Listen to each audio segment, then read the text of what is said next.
Halo Bapak Ibu, saudara-saudari sekalian, lovers and haters, salam cerdas Indonesiaku. Jumpa lagi kita pada kesempatan kali ini. Bagi Anda yang belum subscribe channel saya, silakan subscribe channel saya. Tekan loncengnya agar Anda dapat notifikasi setiap kali saya mengupload video-video saya.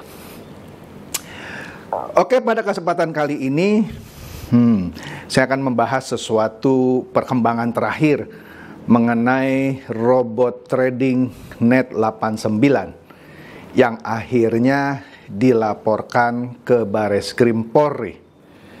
Ya, nah ini adalah suatu catatan yang menarik.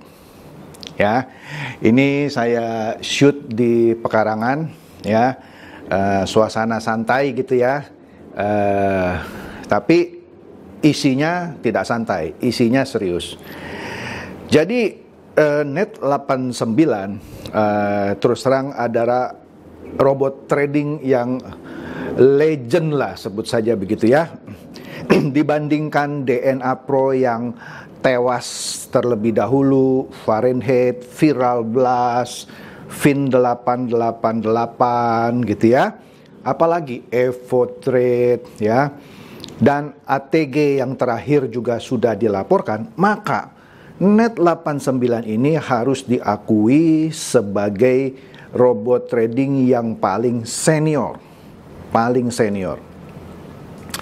Saya curiga robot-robot trading lainnya seperti DNA Pro, ya, apalagi tadi yang saya sebut, Viral Blast, Fahrenheit, Evo Trade, Fin888, dan terakhir yang dilaporkan itu ATG, sepertinya terinspirasi oleh Net89.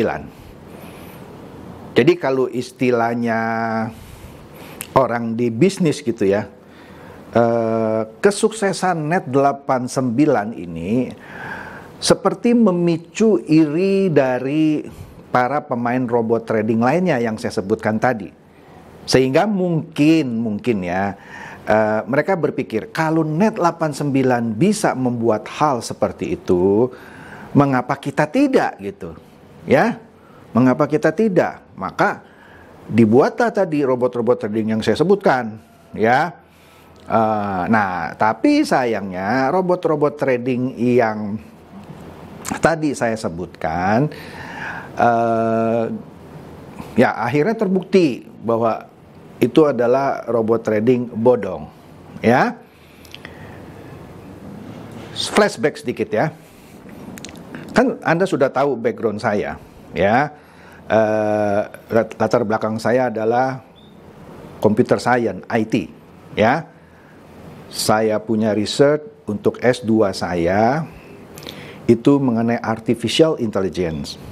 Nah, ketika pertama kali Net89 mulai ramai dan mulai saya bahas, ada seorang teman lama saya. Iya, teman lama saya. Kenapa saya sebut teman lama saya? Karena ini teman dari ya 40 tahun yang lalu. Betul, 40 tahun yang lalu. Teman waktu itu yang sama-sama bekerja di sebuah perusahaan komputer, ya, dia sebagai developer. Ya, saya juga latar belakang juga developer. Dia marah sama saya. Dia bilang, "Chandra, kali ini review Anda salah." Saya kaget juga ini. Satu, dia teman lama saya, selama ini dia enjoy menikmati channel saya dan dia setuju dengan apa yang saya bahas gitu ya. Tapi kali itu dia agak sedikit marah. Dia bilang, "Kamu salah." Salah di mana saya? Itu algoritma yang digunakan di Net89 sudah benar. Wah, saya merasa tertantang juga gitu ya. Karena saya tahu latar belakang dia juga orang IT gitu ya.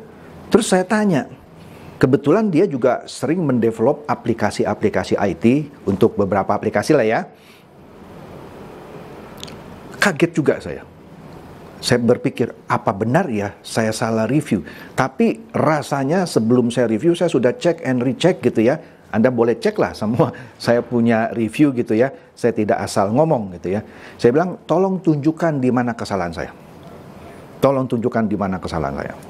Dia bilang, algoritmanya itu sudah benar, begini-begini. Udahlah, saya nggak usah terangkan kan ya. Saya bilang, kamu selama ini pemain forex trading bukan? Ya tidak. Tapi algoritmanya Net89 yang bisa menjamin kemenangan konsisten itu benar, dia bilang. Karena kan kira-kira begini ya. Ini saya lupa detailnya.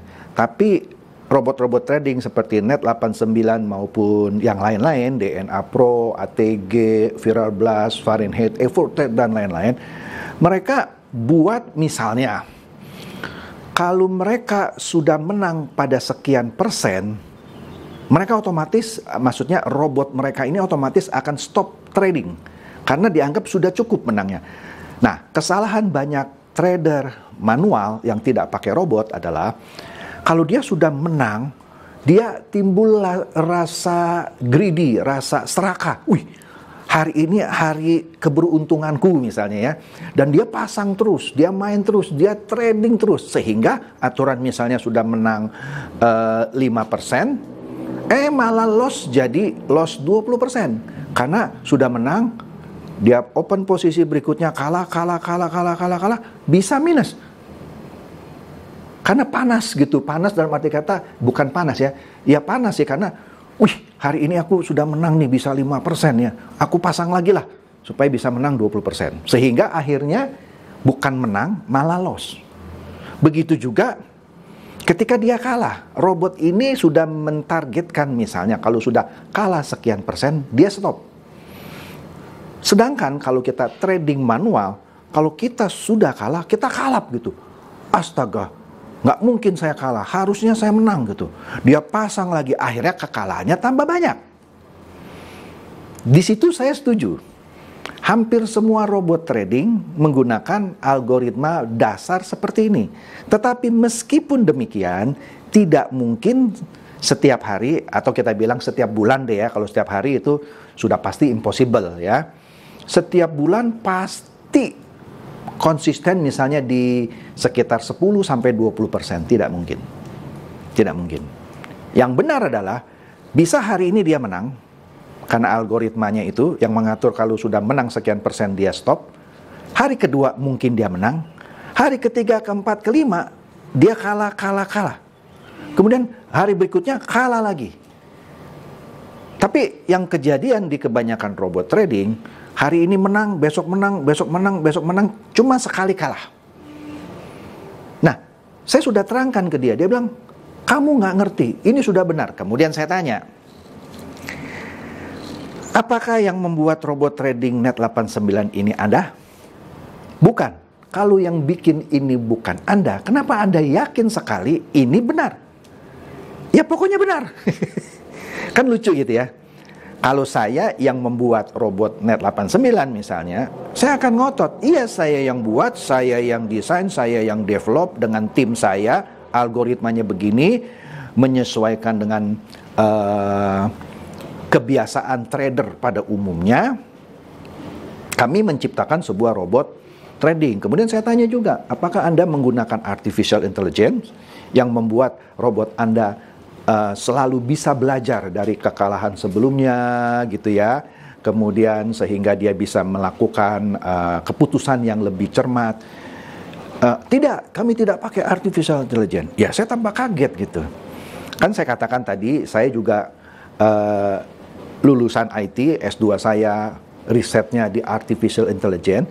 Kalau saja kali itu dia bilang, iya kami menggunakan artificial intelligence misalnya, mungkin saya setengah percaya. Tapi kalaupun dia bilang dia menggunakan artificial intelligence, maka pertanyaan saya berikutnya adalah, Anda menggunakan artificial intelligence dengan algoritma yang apa? Kan banyak kan. Apakah machine learning, kombinasi dengan neural network, dan segala macam. Sebabnya, kondisi pasar ketika misalnya sedang sideways gitu ya, itu susah dianalisa oleh sistem, ya. Nah, oleh karena itu pertanyaan saya kepada teman saya ini, Anda menggunakan artificial intelligence bukan? Bukan. Nah, apalagi Anda tidak menggunakan artificial intelligence. Sistem yang dibentuk dengan artificial intelligence pun bisa salah. Tapi dia akan terus belajar. Tapi meskipun demikian, belum pernah ada sistem robot trading di dunia yang menggunakan artificial intelligence sedemikian rupa, ya, sehingga dia punya profit konsisten. Saya tidak tahu trader legend atau legendaris yaitu Jim Simon yang memecahkan rekor gitu ya, dan dia dicap sebagai, dinobatkan lah sebagai trader terbaik sedunia yang bisa mencetak keuntungan 70% kira-kira setahun gitu ya, atau sebulan tuh 6% lah kira-kira. Dia menciptakan sistem, saya tidak tahu apakah sistem yang dia ciptakan menggunakan artificial intelligence atau tidak. Sebutlah dia menggunakan artificial intelligence, dan dia trader terhebat di dunia,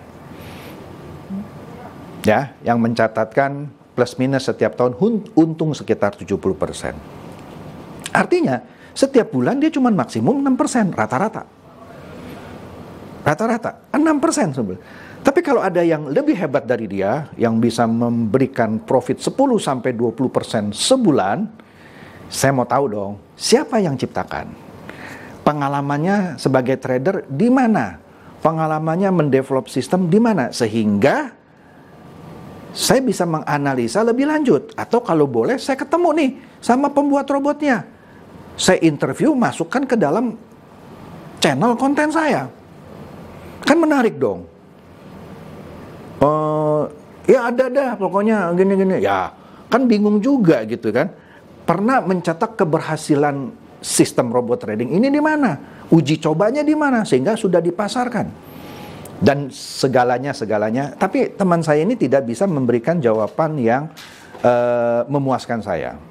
Tapi saya bilang gini aja deh, biarkan waktu yang membuktikan. Biarkan waktu yang membuktikan. Itu pembicaraan saya dengan dia kira-kira 1,5 tahun yang lebih. Seiring dengan jalannya waktu, saya sering dibully. Ini Net89 sudah jalan 1 tahun lebih, bahkan sudah 2 tahun. Masih aman-aman saja. Pak Chandra salah katanya. Tapi saya tetap pada keyakinan saya tidak salah. Sehingga akhirnya satu persatu robot trading itu bertumbangan, ya kan? Evotrade, ya kan?